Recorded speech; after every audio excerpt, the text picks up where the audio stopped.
Ağa müəllim, ailə saadəti, ailə xoşbəxtliyi bu hamını maraqlandırır, hər kəsi maraqlandırır. Biz bax bu ailədə xoşbəxtliyi əldə etmək üçün nələrə baş vurmalıyıq, nələri bilməliyik? Hansı prinsiplər tətbiq olunmalıdır ki, bu nailiyyəti əldə edə bilək? Əlbəttə ki, ailə qurulduğu zaman onun təməli çox önəmlidir. Nəyin üzərində qurulur? Əlbəttə ki, uca yaradan ailənin quruluşunu qəlb birliyinə bağlayıb, sevgiyə bağlayıb. Amma bu sevginin ömrü boyu azalan, əksilən və yüksələn tərəfləri olur. Yəni, sevgi ilə qurulmuş bir ailənin davamlığı, bu ailə ocağının qüvvəti, gücü imana bağlıdır. Və Quran-ı Kərim bunu bir təqva ilə də ifadə eləyir. Ya eyyuhəl-ləzinə əmənu qu ənfusakum və əhliyakum naran və quduhan-nəs vəl-hicara. Allah iman etmiş, ona güvənən, axirətinə ehtimat etmiş insanlara söylüyor ki, siz ailələrinizi yanacağı daşlardan və insanlardan olan cəhənnəmdən qoruyun. Orada qoruma ifadəsi qu, ittaqı, təqva ilə. Yəni, ailənin qorunması bir təqvaya bağlıdır. Təqvalı ailə. Düşünürsünüzmü? Təqva imanın qalxanıdır, qalasıdır.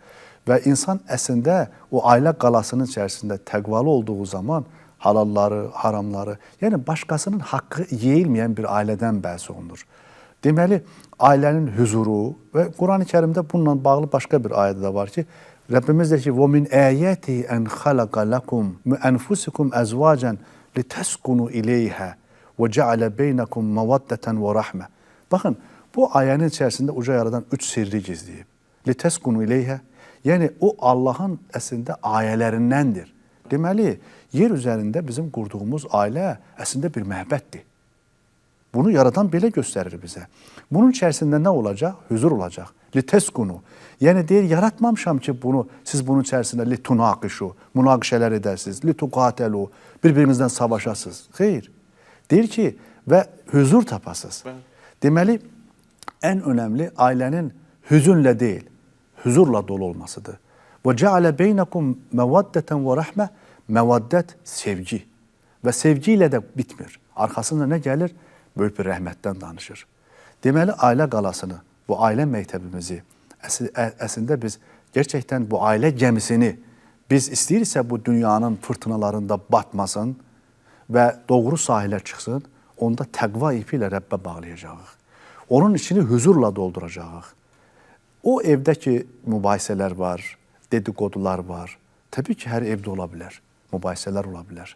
Amma mübahisələr sonda sevgi ilə sona çatırsa, sən haqlısan, deyilə bilirsə o evin içərisində, qarşı tərəfdə haqq görülürsə, bu ailə gerçəkdən nübüvvət ailəsinin qoxusunu daşıyır.